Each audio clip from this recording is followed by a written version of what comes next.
இதில் என்ன கொடுத்துருக்காங்க அப்படின்னு பார்த்தீங்கன்னா, அணு அமைப்பு கோட்பாட்டோட பரிமாண வளர்ச்சி வந்து எந்த மாதிரி வந்து வளர்ச்சி ஆகிக்கிட்டே வந்துச்சு அப்படின்னு கொடுத்துருக்குறாங்க. ஃபஸ்ட்டு என்ன வந்துச்சு அப்படின்னா வந்து டால்டனோட அணுக்கொள்கை தான் வந்துச்சு. 1803ஆம் ஆண்டு வந்து டால்டன் வந்து அணுக்கொள்கையை வந்து வெளியிட்டார். அடுத்து ஜே தாம்சன் வந்து அணுக்கொள்கையை வந்து வெளியிட்டார் 1904ஆம் ஆண்டு. நேர்மின்னும் இருக்குது, அதிலே வந்து எதிர்மின் சுமை கொண்ட எலக்ட்ரானும் வந்து நிறைய வந்து இருக்குது அப்படின்னு சொல்லிட்டு ஜே தாம்சன் வந்து அணுக்கொள்கையை வந்து வெளியிட்டார் அப்படின்னு சொல்கிறாங்க. 1803 வந்து டால்டன், 1904 வந்து ஜே தாம்சனோட அணுக்கொள்கை வந்து வெளியிடப்பட்டுச்சு. அதே மாதிரி ரூதர்ஃபோர்டோட அணுக்கரு கொள்கை வந்து எதை பற்றி இருக்கும் அப்படின்னு பார்த்தீங்கன்னா அணுக்கருவை பற்றினதாக வந்து இருக்கும். அது வந்து 1911. 1913 போரோட அணுக்கொள்கை வந்து வெளியிடப்பட்டுச்சு. இது எதன் அடிப்படையில் வந்து அந்த அணுக்கொள்கையான இது இருந்துச்சு அப்படின்னு பார்த்தீங்கன்னா ஆற்றல் மட்டங்கள், ஒவ்வொரு ஆற்றல் மட்டங்களும் வந்து அதன் அடிப்படையில் வந்து அவரோட அணுக்கொள்கையானது இருந்துச்சு அப்படின்னு சொல்கிறாங்க.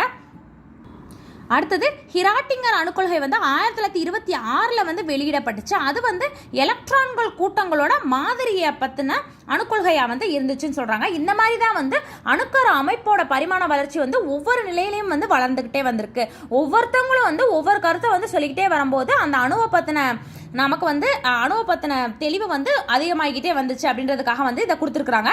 இதில் வந்து வரிசையாக வந்து நீங்கள் இயர்ஸை வந்து ஞாபகம் வச்சுக்கிட்டிங்கன்னா ரொம்ப ரொம்ப ஈஸியாக இருக்கும்.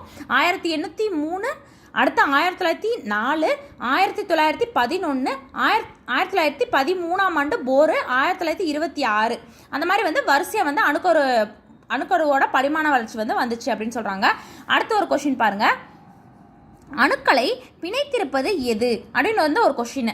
அணுக்களை வந்து எது வந்து பிணைச்சு வச்சிருக்கு அப்படின்னு பார்த்தீங்கன்னா எலக்ட்ரான்கள் எல்லாமே எதிர்மின் சுமை கொண்டது, அதே மாதிரி புரோட்டான்கள் எல்லாமே வந்து நேர்மின் சுமை கொண்டது.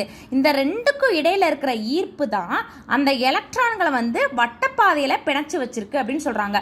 எதனால அப்படின்னா வந்து இது எதிர்மின் சுமை கொண்டதாக இருக்குது, இது நேர்மின் சுமை கொண்டதாக இருக்குது. அந்த எதிர்மின்னுக்கும் நேர்மின்னுக்கும் இடையில இருக்கிற பிணைப்பு தான் அந்த எலக்ட்ரான்களை வந்து வட்டப்பாதையிலே பிணைச்சு வச்சிருக்கு அப்படின்ற மாதிரி வந்து இந்த கோட்பாடை வந்து சொல்லியிருக்கிறாங்க. இதில் வந்து அணு எண் நிறை எண்ணை பற்றி சொல்லியிருக்காங்க. ஒவ்வொரு தனிமத்துக்கும் வந்து ஒவ்வொரு குறியீடு இருக்குது, ஒவ்வொரு அணு எண் இருக்குது.